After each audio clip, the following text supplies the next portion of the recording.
Сайн байцгаана уу? Монголын санхүүгийн мэргэжлийн хэмжээчтэй холбооны ээлжид нээлттэй хичээлийг эхлүүлж байна. Хичээл 198. Энэ хичээлийг 2 бэлгийн хойш хүчин зүйлийн шинжилгээ үргэлжлүүлэн авч үзнэ. Холбогдох ном болон нийгмийн сүлжээний хаягнуудыг сайжруулав. За өмнөх 197 дугаар хичээл дээр 2 бэлгийн хойш хүчин зүйлийн шинжилгээг гүйцэтгэх 6 алхмыг авч үзсэн. Эдгээр 6 алхам дээр холбогдох хэлбэлзлийн квадратын дүн болон чөлөөний зэргийг хэрхэн тооцох томьёонуудыг авч үзээд тэдгээртэй наривчлан танилцсан билээ. За энэ удаа 2 бүлгийн хойш хүчин зүйлийн шинжилгээгээр чадвар эзэмших хичээлийг явуулж байна. За хичээлтэй холбогдсон эмпирик тоон жишээг энэ дээр хүснэгтлэн харууллаа. За шинжилгээнд 2 бүлэг аж ахуйн нэгжийг бол сонгогдсон байна. За нэгдүгээр төлбөрийн чадвартай гүн 1 гэж тэмдэглэсэн, төлбөрийн чадваргүй гүн тэг гэж тэмдэглэсэн.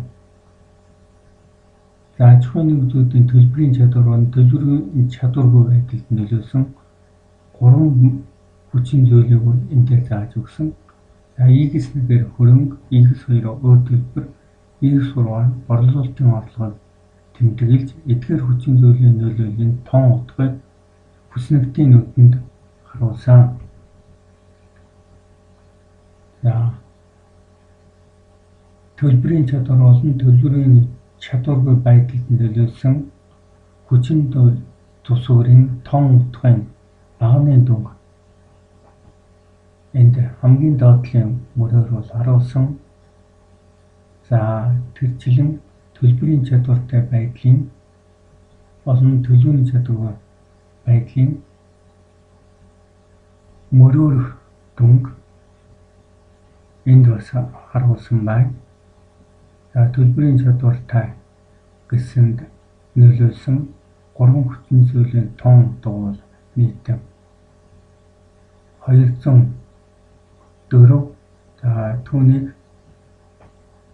энд 3 хүчин зүйл мөн төлбөрийн чадварын байдлын англи 4 байна. За ингээд 4-ийг 3-аар үзүүлээд 12. За энэ 12 нүднийхээ тоонд бол энэ хүчин зүйлүүдийн тоон утгыг хувааж мөрийн дундчуудыг бол энэ дээр гаргасан байна.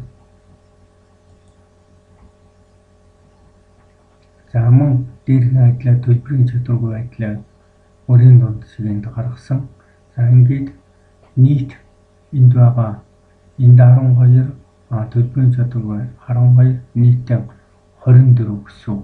Энэ 24 нүд бол энэ гэсэн мөн эдгээр 24 нүдэнд байгаа хүчин зүйлүүдийн тоон утга бол 300 байна. За энэ 300-аа 24-д оохоор ерөнхий дундаж буюу бидний урд дахь хичээлдээр авч үзсэн дээрээ 2 зураад X гэсэн энэ дундаж бол гарсан гэсэн. За эдгээр бусдууд нь бол дээрээ 1 зураастай мөрийн дундаж болон өөрөөр хэлбэл бүлгүүдийн дундажууд ингэж тооцогдсон гэсэн үг юм аа. За ингээд дараагийн хичээл дээр 2 мөр 3 ханаас утсан тооцооны хүснэг тийм 6 бүлгийн доторх бүлгийн доторх хэлбэлзлийн